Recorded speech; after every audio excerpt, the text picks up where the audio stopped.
One of the two people charged in the death of a 93-year-old woman who died in the cold back in February is back in court today. I'm Glenn Kittle. We'll tell you more about where the case stands this morning on Fox 61.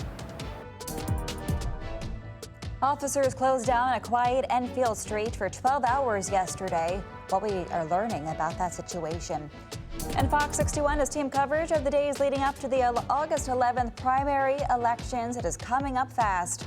We're hearing from several of the candidates running for some of the state's most high-profile offices. The Fox 61 Morning News starts right now.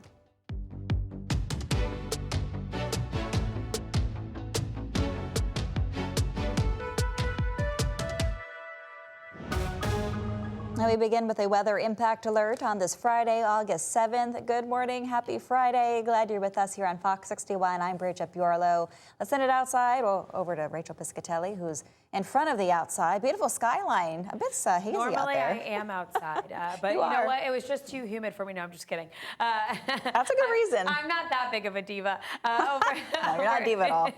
Over in Hartford this morning, temperatures are in the 70s. It is definitely a muggy start to our morning, and we are reporting some areas that are dealing with some low-level moisture, so some fog out there in spots. It's not impacting roads too much, though, this morning, and the wind is calm. Right now, over in our regular temperatures here, 73 degrees in Willimantic, 72 in Union, 69 in Torrington right now, and around 76 degrees in the Bridgeport area. So as we look to our dew points, it is definitely muggier this morning. So we are looking at those conditions that will continue today. Heat index values anywhere from 95 to near triple digits under a mix of sun and clouds. So we are starting off the morning with a little bit more in the way of sunshine. Towards the back half of the day, a little bit more in the way of cloud coverage builds in, but also the opportunity for a pop-up thunderstorm too. So while it's not widespread, very similar to yesterday where a couple of locations dealt with a storm or two, it is something that bears watching. We should remain under the severe weather levels, but we do have to watch the opportunity for some stronger wind gusts in any of those thunderstorms that develop. 70s tomorrow morning, 90s in the afternoon, more of the same for our Sunday. A little less of an opportunity as we move into our Sunday for a scattered or at least an isolated storm, although over the weekend, don't go canceling outdoor plans, but watch the skies closely over time as that heat humidity combination, just the perfect combination for those isolated storms to develop. So we'll talk more about this in detail, walk you through that hour by hour coming up in just a bit. Here at 6:02 on our roadways this morning, we are following road work that is wrapping up here in the 6 o'clock hour, as well as over in Fairfield now with delays. We're starting to see some brake lights there. Volume starting to pick up from Bridgeport into Fairfield. Your travel speeds are down to around 61 miles per hour. On the Merritt, though, through Westport, looks good at around 14. Bridget. After an hours-long police investigation, Moody Road between North Maple and Elm Street is back open in Enfield. It was closed for about 12 hours. Officers did not say what they were investigating, but did say there's no danger to the public. At one point in the afternoon, 2 tow trucks arrived and took away a pickup truck and a vehicle. Happening today, one of the 2 former nursing home employees accused of playing a role in the death of a 93-year-old woman is back in court this morning. Poppy Bebo is facing criminal charges after police say the woman wandered out of a Windsor Locks care facility in February and was left outside for hours in the freezing temperatures. The woman later died from hypothermia. Fox 61's Glenn Kittle is live in Hartford with more. Glenn, a lot of people want to see accountability in this case. Yeah, good morning. Definitely a lot of answers that need to be had during this case here. We're told that Bebo was the nurse that was in charge at that healthcare facility where Margaret Peggy Healy wandered off into the bitter cold February night on February 8th and died from that cold. Now, we're told by police and investigators say that she made it out through an unsecure rear door and was outside for more than 3 hours before staff found her in a snowbank. According to Bebo's arrest warrant, staff waited more than an hour after finding Healy before calling 911. Police say Bebo told staff he wasn't calling 911 because they would all go to prison. Healy later died from hypothermia caused by environmental exposure. Bebo is charged with criminally negligent homicide and tampering with physical evidence. He was released on a $25,000 bond, and the case has also led to state action. The Board of Examiners for Nursing suspended Bebo's nursing license last month, finding that he failed to conform to the accepted standards of the profession. The other nursing assistant that's charged in this case is Obi Uchenna Sherry. She's charged with similar charges in this woman's death, and she is back in court on September 8th. We'll continue to follow this latest court case. It's coming up later on today. Live in Hartford, Glenn Kittle, Fox 61.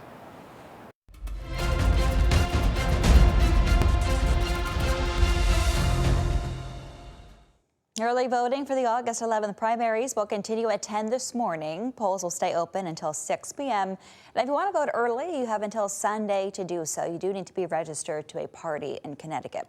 As we count down to primary day, officials are warning voters about a voter phishing scam. There are no reported cases in Connecticut, but voters in several states have received fake emails that urge them to verify their registration. The links pressure people with threats of losing their voting rights and then steal their personal information. Officials are reminding everyone this morning to never share personal info through email or text. Secretary of the State Stephanie Thomas says never give out your personal information over these channels.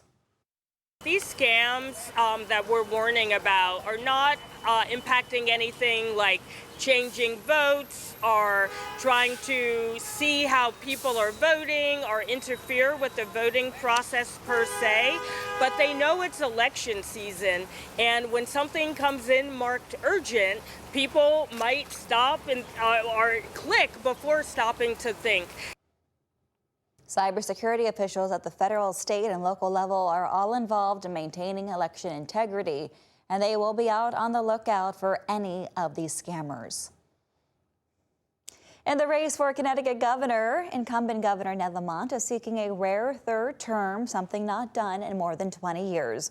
But for the first time since taking office, he is faced with a challenge in the Democratic Party and the Democratic primary from State Representative Josh Elliott, who says it is time for a new direction. I talked one-on-one with both candidates.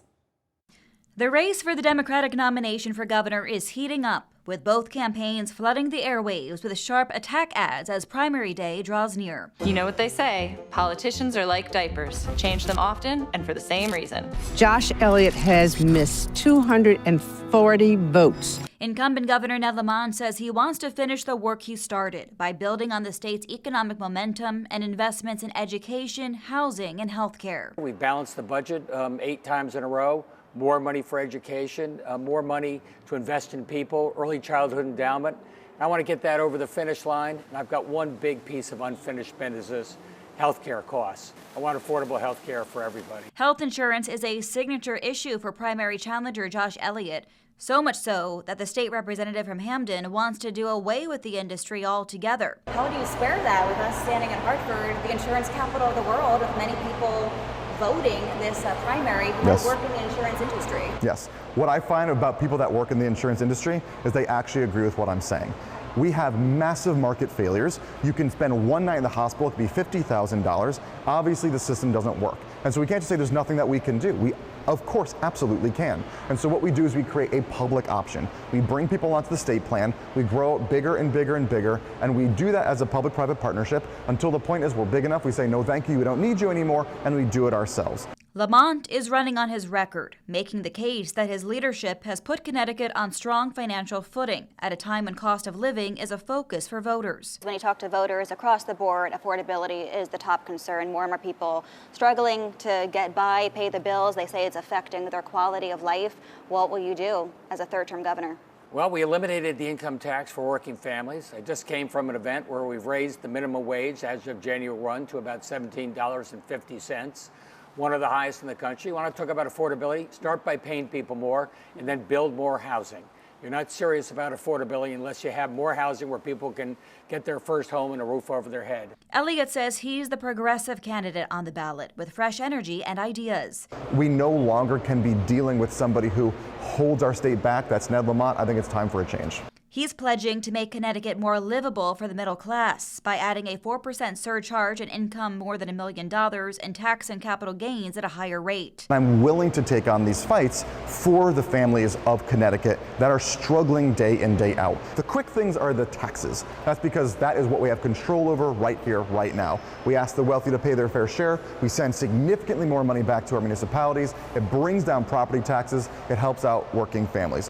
With the campaign growing increasingly contentious, both candidates are on the offense as they urge Democrats to turn out and make their voices heard. And for critics that say, oh, you're not progressive enough, what do you say to them? Those critics were here in the Capitol building long before I got here. They never got a minimum wage increase like we did. They never got paid family and medical leave. They never got universal early childhood education. Talk is cheap. Look what we've done.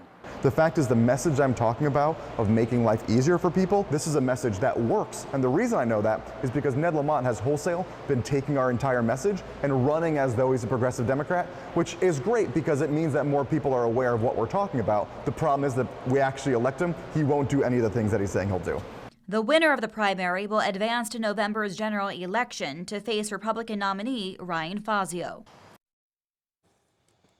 And if you need more information about what's on your ballot and where to vote, visit our website, fox61.com. An update to a breaking news story we brought you 24 hours ago. Police say Richard Williams was the person who was shot on North Canaan Street in Hartford. It happened Wednesday night, and one of our reporters counted more than 10 bullet holes in the car. Police are still searching for the shooter or shooters responsible. And breaking overnight, President Trump says the U.S. is close to reaching a deal with Iran to reopen the Strait of Hormuz. With that said, the Trump administration says it's ruled out any agreement that guarantees Iran's control of the strait. Iran says it may have a potential agreement with Oman over a temporary route for commercial shipping in the Strait of Hormuz. But Iran says it will not go back to being an international waterway. Iran is calling on the U.S. to end its naval blockade on Iranian ports and ease oil sanctions. Still ahead, UConn emergency teams are getting ready for students to come back to campus. We'll share how they're doing so straight ahead. And a new adventure in Vernon is a bucket list item by default, where you can try your hand at operating an excavator.